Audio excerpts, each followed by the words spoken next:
When I talk to customers about network assurance, I like to compare it with the QA part of a production process, where you're measuring the success against the outcome that you expect of that production.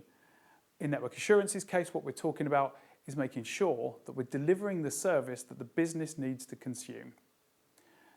There are a number of aspects to that, and the first one that we're concerned with in network assurance is the inventory. It's making sure that we know which devices are in the network, which vendors they come from, which platforms they are, which code versions they're running, and where they're physically located. Usually you'll find that in your CMDB if you're lucky. If you're not so lucky, that's going to be in a static document somewhere, in an Excel spreadsheet, or even in somebody's head. Not ideal for when you're trying to track down a problem.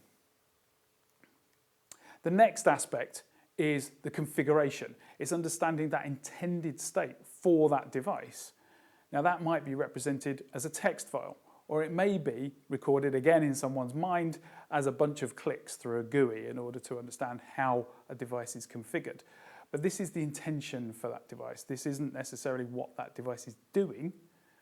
That's the state. That's the information that actually sits within the box and controls the way that box is behaving.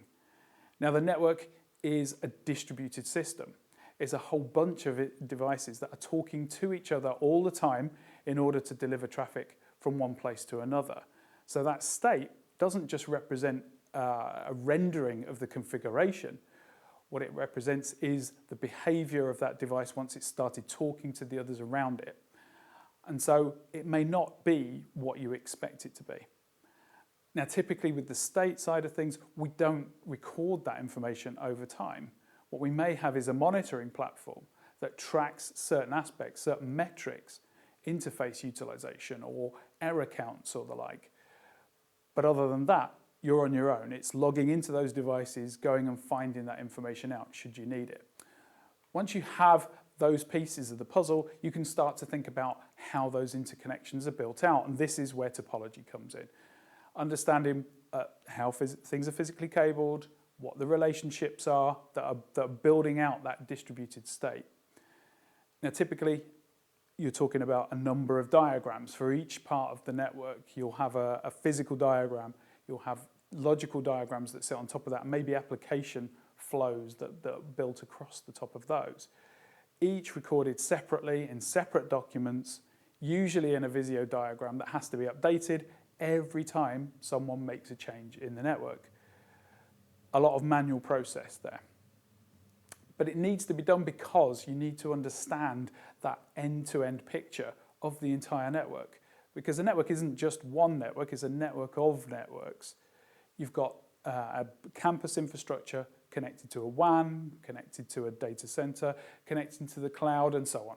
And so you need to be able to get that end-to-end view across all of those and understand how they all interact. You also need to be concerned about the policy that sits there. From a security perspective, am I allowing traffic to pass between those networks? And if so, where am I enforcing that policy? All of this information has to be gathered and brought together from a whole bunch of disparate sources, as we've seen. Lots of different people's heads, lots of inconsistencies in the level of detail potentially in those, and in how up to date that information is. Now, what IP Fabric brings to the picture is the ability to automate this whole process.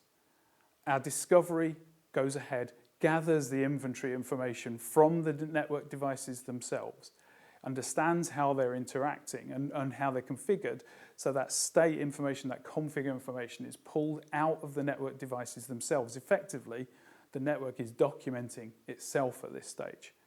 But then we can overlay our intelligence in the platform to create topology views from that data that give you an instant understanding of how everything's interconnected. And then we can piece those elements together to understand the end-to-end itself of everything from the user connecting to a wireless access point to that workload that's sitting in your cloud instance and everything in between. But then also having a view of the policy that's deployed in there and the enforcement points to say, are these things allowed to happen in the network? Bringing security and networking together in one view. And then we're able to create intent rules that allow us to run the rule over that model to understand, is it really delivering the service we need to? And give you a very simple red, amber, green view of whether or not your network complies. And that could be for regulatory compliance, that could be security, and it could be your internal standards, and indeed to check to see whether changes have actually delivered the outcome you expect.